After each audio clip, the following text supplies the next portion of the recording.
Welcome to the Pharmacy Inspection Podcast, where we discuss topics related to sterile and non-sterile compounding pharmacy in an effort to promote compliance and increase quality. The Pharmacy Inspection Podcast is a member of the Pharmacy Podcast Network, delivering quality and meaningful conversations and discussions about our pharmacy industry and the critical role pharmacists play in our healthcare systems. Learn more at pharmacypodcast.com. Please welcome your hosts, Brian Prince and Seth DePasquale.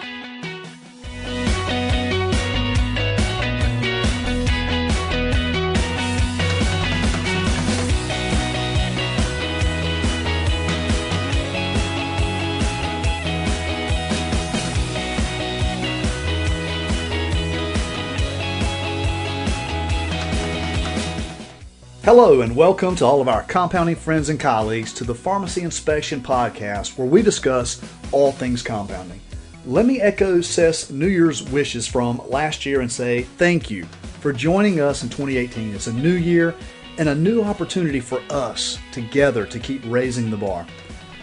What have you done the first 2 weeks of this year? What does the new year look like for you? For me, it was about sharpening the axe. Years ago, when I was involved with the Dale Carnegie organization as a coach, we would discuss a quote by Abraham Lincoln, which over time has actually become one of my personal favorites, especially during now this first part of the year. Abraham Lincoln said that if he had 6 hours to chop down a tree, he would spend the first 4 sharpening his axe.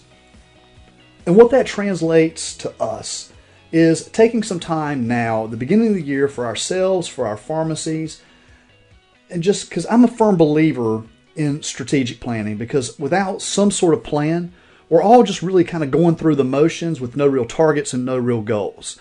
And so for me, that's why taking this time at the beginning of the year to sharpen my own personal axe is something that I've been doing for years.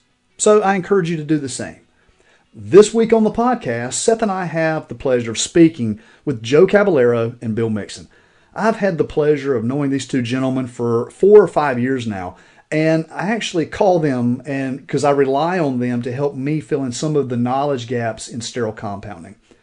Because of their in-depth knowledge, they have helped justify a need to the Board of Pharmacy Specialists, which we call the BPS, for a certification program for sterile compounding. But before we get into that topic, why don't you guys give the audience some background about who you are and how you got to this point in the industry. Joe, why don't you kick it off and tell us a little bit about yourself? I'm Joe Cabaliero. I am a pharmacist, of course. I graduated University of Florida in 1980, and I got involved in home infusion therapy right at the start of the home infusion therapy market in like 1981, 1982. And I mention that because we used to compound TPN. Nowadays, you take a bottle of dextrose, a bottle of amino acids, your electrolytes, and that's how you typically make TPN, but we used to actually compound in I want to say it was a 100-liter tank, 18 amino acids, 6 or 7 electrolytes, a couple of kilograms of dextrose, and trace minerals. So it literally was compounded. Of course, had to be sterile, endotoxin levels controlled, and so on. And then from there, I went on to become a surveyor for the Joint Commission on Accreditation of Healthcare Organizations, or the Joint Commission nowadays. I started a compounding pharmacy that got involved in human and veterinary compounding. And it was also that, having come from that Joint Commission background, I realized that we needed something to show that compounding pharmacies met quality standards. And so early on, I got involved with a couple of guys, Bill Latond and Eric Castango, and Rick Ferris. We sat down and wrote some standards out for compounding pharmacies. And to make a long story short, that became the Pharmacy Compound Accreditation Board. And eventually I became executive director of that organization. And I guess that's my background. And nowadays I work with a company called Gates Healthcare Associates. We do consulting work and with compounding pharmacies and some industry companies and so on. And then I also teach sterile, non-sterile, and a regulatory workshop for LP3, which is, people might know them as Medisca, but it's the teaching arm of Medisca, LP3. Very cool. I didn't know all that background with you writing, basically writing standards with some of the big players that are now, doing consulting. That's really cool, actually. Wow. Yeah, yeah, and I have to say that the current set of PCAB standards for sterile and non-sterile compounding, I am for the most part the author of those as well, because I was involved with a merger with ACHC and was associate director of pharmacy at ACHC, so I was involved in that part of the process as well. Awesome. Excellent. Um, and then Bill, tell us a little bit about you. I know that you, since we talked in DC, you no longer own a compounding pharmacy, but you did own a compounding pharmacy for many years. And how did you get into compounding? Well, I graduated pharmacy school in 1977, and after about a year and a half of working in a community retail setting, I went to work in a hospital, and I got involved with sterile and non-sterile compounding right off the bat there in about 2000. Of course, that was all, low, what I would call low and medium risk compounding. But nonetheless, we did a fair amount of sterile compounding. And after a couple of hospital pharmacy residencies and a master's degree and working in 2 other hospitals,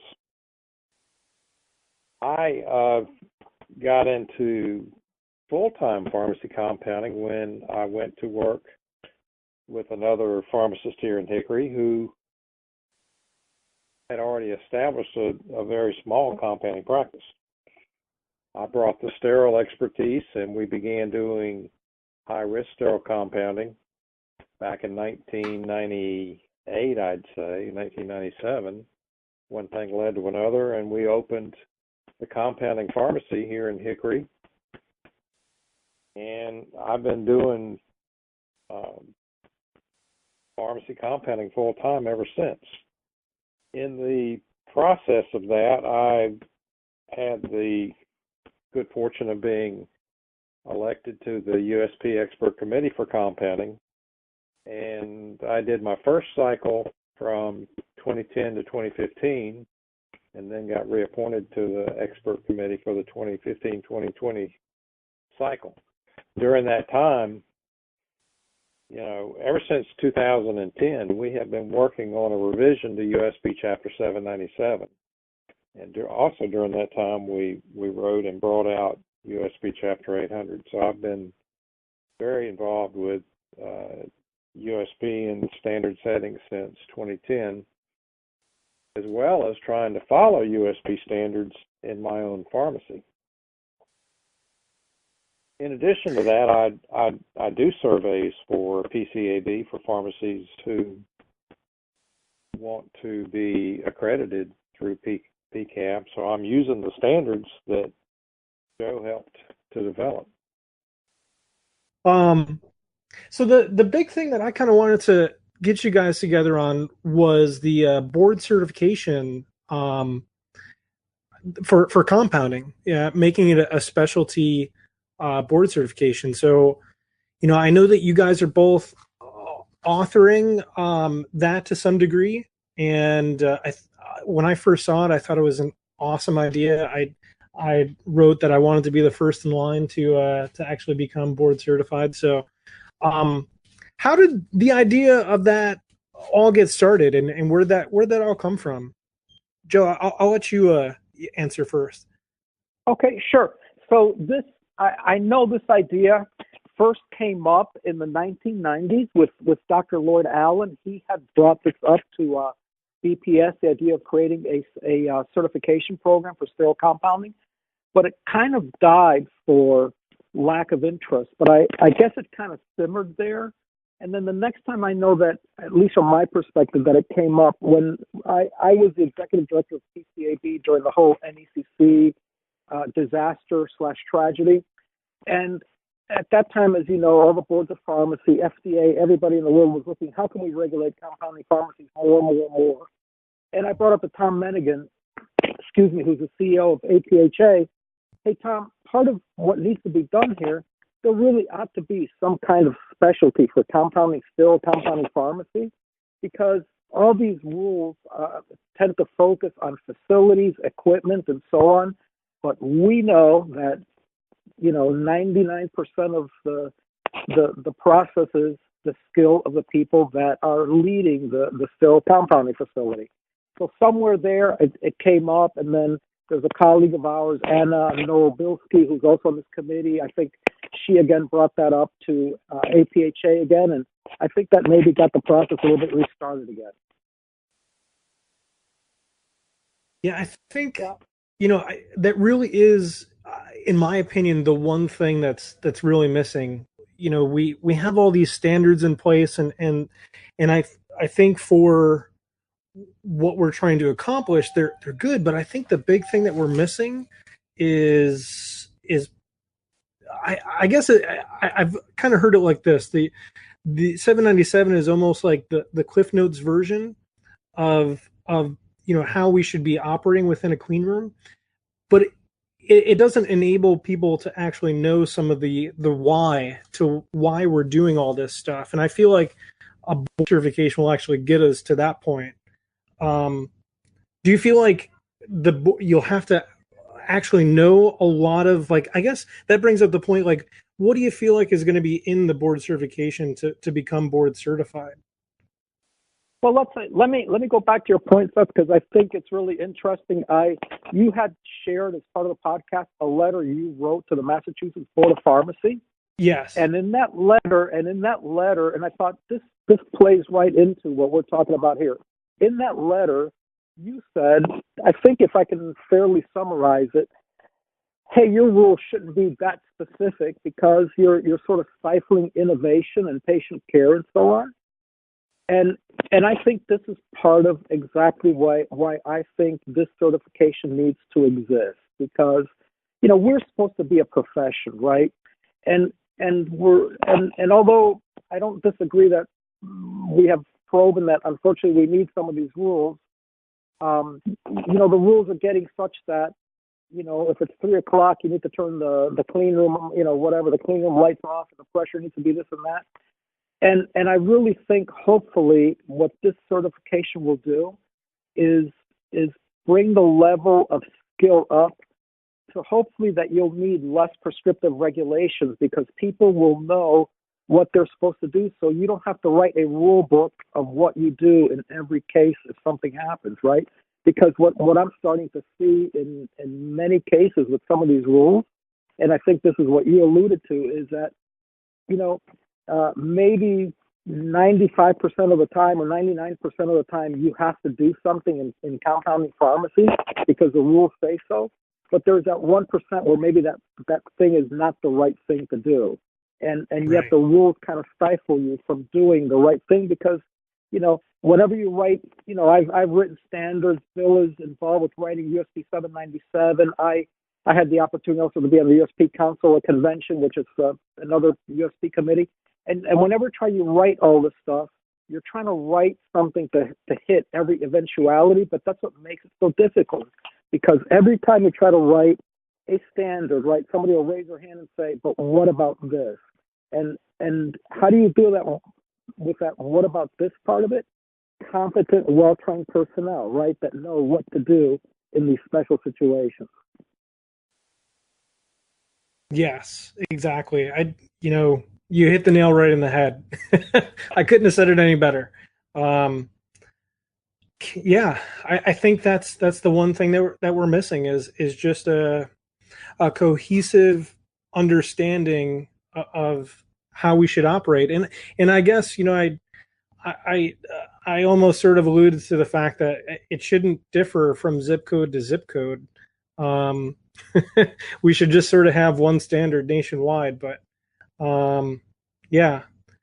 Well, go ahead, Bill. Bill, let me chime in a little bit. A pharmacist that's been licensed for 6 hours or 1 day or 1 month right out of school and go into a pharmacy and start practicing high-risk sterile compounding with no more bar to entry than simply a pharmacist degree. Now, hopefully that pharmacist is going to get adequate supervision, but who knows? Does that pharmacist really know what he or she needs to know to be a sterile compounding pharmacist? And there is there's nothing to stop, somebody that's inexperienced or poorly trained from practicing sterile compounding. And that really speaks to the need for this board certification, because it's just too easy to get in. It's too easy to get access to the patient through these sterile preparations with little or no training. Yes, we have standards, and yes, we have boards of pharmacy, but that fundamentally, this is a large degree, compliance with those standards is voluntary. Now, I don't know that a BPS certification is going to solve that, but at least if a manager in a hospital or a manager in a home health agency, home IV therapy company, compounding pharmacy hires a staff member who has passed the BPS certification, that is certainly just like the PCAB accreditation. It's a very good indicator that this person knows what they're doing. Right now, is there any of the board certifications that that is a barrier of entry to get into that particular branch of pharmacy? Yes, and in fact, one of the things, and just to be clear, Seth, what the role that Bill and I played with this group and our other colleagues that were on this group were not necessarily to create the program. They are to justify the need to get the ball rolling and make this a BPS program. So all of our time was spent. BPS has a bunch of criteria that you've got to meet before they will even consider whether a program is viable or not. So all of our effort was spent at this point in the game in getting BPS to recognize that there really is a need for this sterile compounding certification. So we're not developing at this point. We're not involved in developing the actual program. This was just our part was to make this happen, make the program happen. Gotcha. Okay. But to answer your question, yes, one of the things that we looked at is there overlap, and there is some overlap. Probably there's already a nuclear pharmacy BPS certification, a nutritional support certification, and an oncology certification. And those three, there is probably some overlap because all those involve a significant amount of sterile compounding. However, we thought that part of our justification to BPS was that sterile compounding, as we see it, for this certification is not unlike those other three, which are extensive, include an extensive clinical component. This one is really different than any of the other BPS certifications in that this one is really a skills and knowledge certification related to the practice of sterile compounding and probably less focused on clinical, whereas the other three are primarily clinical, where there's the overlap. Right. This is. Go ahead, Bill. Go ahead. Just to add what Joe said, the group that we were part of,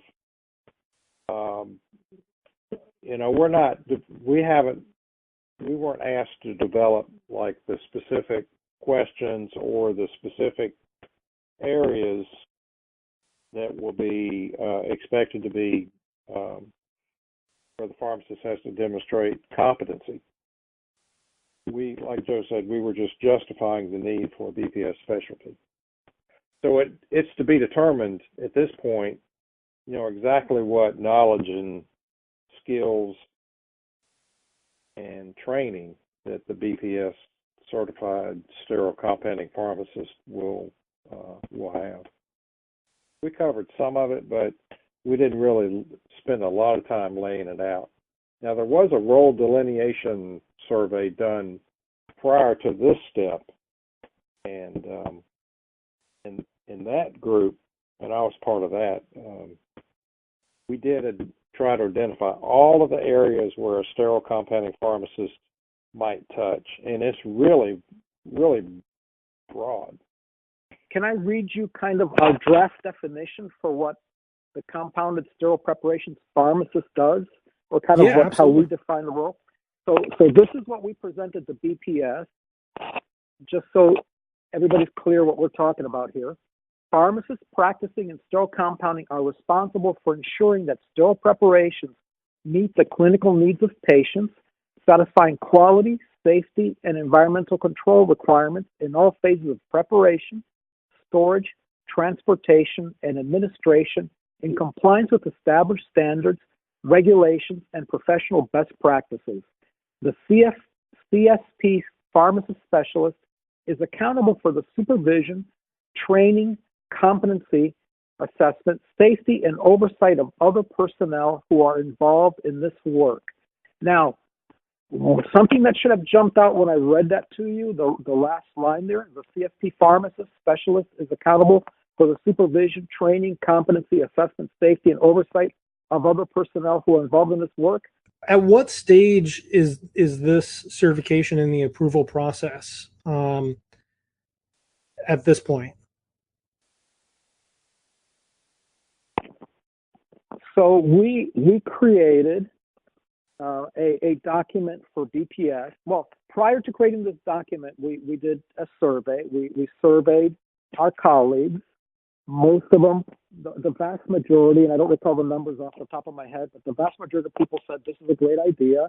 As with anything in pharmacy, some of our colleagues said this is a terrible idea. I don't need to know, I know everything I need to know.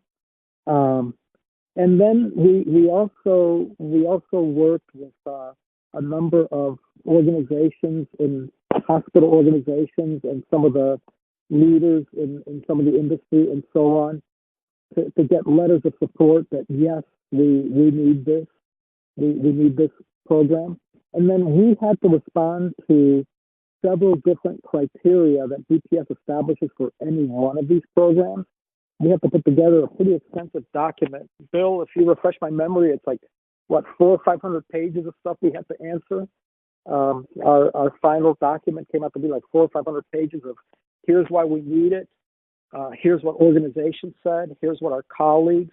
Is there a demand? We have to assess how much in demand would there be, because obviously administering this type of a program is relatively expensive.